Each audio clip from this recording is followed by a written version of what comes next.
नमस्कार, मी केतकी. मी मराठी मुलगी या माझ्या चॅनलवर तुम्हा सगळ्यांचं खूप खूप स्वागत आहे. तर आजचा हा व्हिडिओ जो मी बनवणार आहे, तर तो मी आधी काय करत होते, जेव्हा माझी मुलं लहान होते, आता मी काय करते आहे, तर याच्यावरती आधारित आहे. तर जेव्हा म्हणजे लग्न झालं, मुलं वगैरे झाले आणि त्याच्यानंतर माझा सगळा वेळ घर सांभाळणं, मुलांना सांभाळणं ह्याच्यातच जायचा. जसं तुमचासुद्धा म्हणजे इतर गृहिणींचा सुद्धा जातच असेल आय एम शुअर.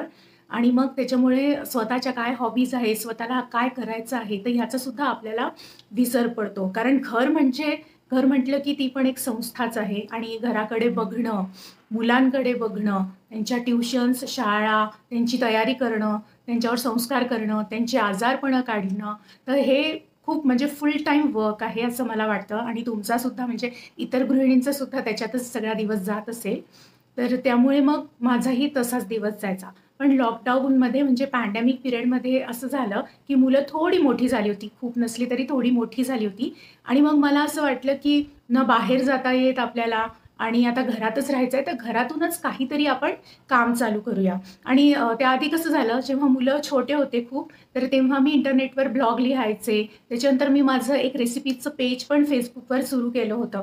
म्हणजे काही ना काही आपण क्रिएटिव्ह करायचंच आयुष्यात असं मी ठरवलं होतं. मुलं लहान होते तरीसुद्धा वेळात वेळ काढून आणि ज्या आपल्या हॉबी आहेत, तर त्या मी जोपासतच होते. फक्त ती थोडीशी मोठी झाल्यावर मग मला असं वाटायला लागलं, की आता याच्यापुढे एक स्टेप पुढे जाऊन आपण आपल्याला काय हवं ते किमान 2 तास तरी दिवसातनं काढून ते काम करावं. आणि तसा मी निर्णय घेतला आणि मला वेळही तसा मग मिळायला लागला जेव्हा मुलं मोठे झाले आणि पॅन्डेमिकचा पिरियड होता. तर मी ऑनलाईन काहीतरी सर्च करत होते कारण की कम्प्युटरवर पण बरेच दिवसात काहीतरी मी बसून केलं नव्हतं, काही नवीन शिकले नव्हते. तर मी म्हटलं आता शिकायचंच आहे तर काहीतरी ऑनलाईन वर्क जे घरी बसून बाहेर न जाता आपल्या कम्फर्ट झोनमध्ये आपल्याला करता येण्यासारखं असेल तर आपण निश्चितच करू. आणि मी आता ते कुठलं काम करते आहे, याच्या संदर्भात मी पुढचा व्हिडिओ बनवणारच आहे. कारण बऱ्याच जणांचे मला प्रश्न येतील, कमेंट्स येतील, की तुम्ही काय करता? कुठलं काम करता? आम्हाला सुद्धा सांगा. तर तुम्हाला मी नक्की सांगणारच आहे. फक्त मला याच्यात या व्हिडिओमध्ये हे सांगायचं होतं, की जेव्हा आपण गृहिणी होतो, तेव्हा बऱ्याचशा ज्या गृहिणी आहेत, त्या इतक्या इंटेलिजंट असतात, इतक्या हुशार असतात. पण लग्नाच्या काही वर्षांनंतर किंवा एक करियर गॅप येतो त्यांच्या आयुष्यात. त्या जॉब करत असतात. तर अचानक मुलं लहान असल्यामुळे त्या जॉब सोडतात आणि घरी बसतात. त्याच्यामुळे काय होतं, की त्यांचा जो पहिलेचा जो कॉन्फिडन्स आहे, तो तितकासा राहत नाही. याचं एक उत्तम उदाहरण द्यायचं झालं म्हणजे काही वर्षांपूर्वी आलेली शकुंतला देवी नावाची मूव्ही आहे. त्याच्यामध्ये ती मॅथ्समध्ये इतकी मॅथमॅटिक्समध्ये इंटेलिजंट असते ती शकुंतला देवी आणि पटापट कॅल्क्युलेशन्स पण ती सोडवत असते. पण ती तिच्या मुलीसाठी एक स्टेप बॅक जाऊन एक करियर गॅप येतो तिच्या लाईफमध्ये. ती थोडासा गॅप घेते आणि त्याच्यानंतर एका प्रोग्रामला तिला बोलवलं जातं. पण तिला पहिलेसारखा तिचा तो वेग होता जो कॅल्क्युलेशन्स करण्याचा मॅथमॅटिक्समध्ये तो साधता येईना आणि ती चुकू लागली. तर भल्याभल्यांची सुद्धा हीच कंडिशन होते. तर आपण तर सामान्य माणसं आहोत. तर त्याच्यामुळे आपल्याला आपण कितीही असं असलो हुशार असलो तरीसुद्धा करियर गॅप झाल्यानंतर परत तो वेग साधता येत नाही.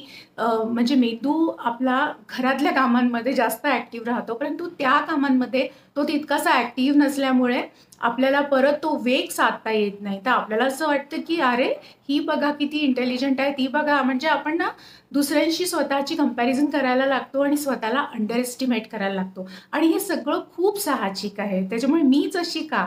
हा प्रश्न तुम्हाला पडू देऊ नका. बरेचदा काय होतं, मुलं थोडीशी मोठी झाली असतात, त्यामुळे बऱ्याचशा गृहिणी असा विचार करतात, की चला आता आपल्याला दिवसातले 1.5-2 तास तरी रिकामा असा वेळ मिळतो आहे, तर त्याचा आपण काहीतरी शिकण्यात सदुपयोग करावा. कारण की माझं सांगायचं झालं तर माझ्यासारख्याच बऱ्याच गृहिणी आहेत. तुम्ही आहात की नाही मला माहीत नाही. तुम्ही तशाच असाल तर प्लीज कमेंटमध्ये लिहा, की मीही तशीच आहे म्हणून.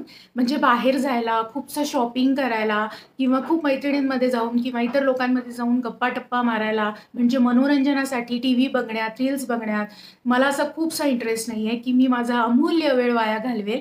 तर मला असं वाटतं, की जो वेळ आपल्याला मिळाला आहे, तर तो आपण आपल्या आवडत्या कामामध्ये इन्व्हेस्ट करावा. बिकॉज टाईम इज मनी आणि म्हणजे एक तर गेलेला पैसासुद्धा परत येऊ शकतो, पण म्हणतात ना, गेलेली वेळ कधी परत येत नाही. आणि म्हणून त्याच्यामुळे म्हणजे माझी जी निगेटिव्हिटी होती, तर ती जाऊन माझ्यात पॉझिटिव्हिटी परत आलेली आहे. त्याच्यानंतर माझा कॉन्फिडन्स लेव्हल थोडासा वाढलेला आहे आणि मेंदू हा चांगल्या कामांमध्ये बिझी राहतो. म्हणजे मी माझ्या कामांची टू डू लिस्ट बनवलेली असते आणि त्याच्यामुळे मला माहीत असतं याच्यानंतर आपल्याला कुठलं काम करायचं आहे आणि जे आपलं महत्त्वाचं काम असतं, त्याच्या पाठोपाठ जी येणारी कामं असतात, ती आपण पटापट आटपून आपलं महत्त्वाचं काम करत बसतो. त्यातला आनंद काही वेगळाच असतो.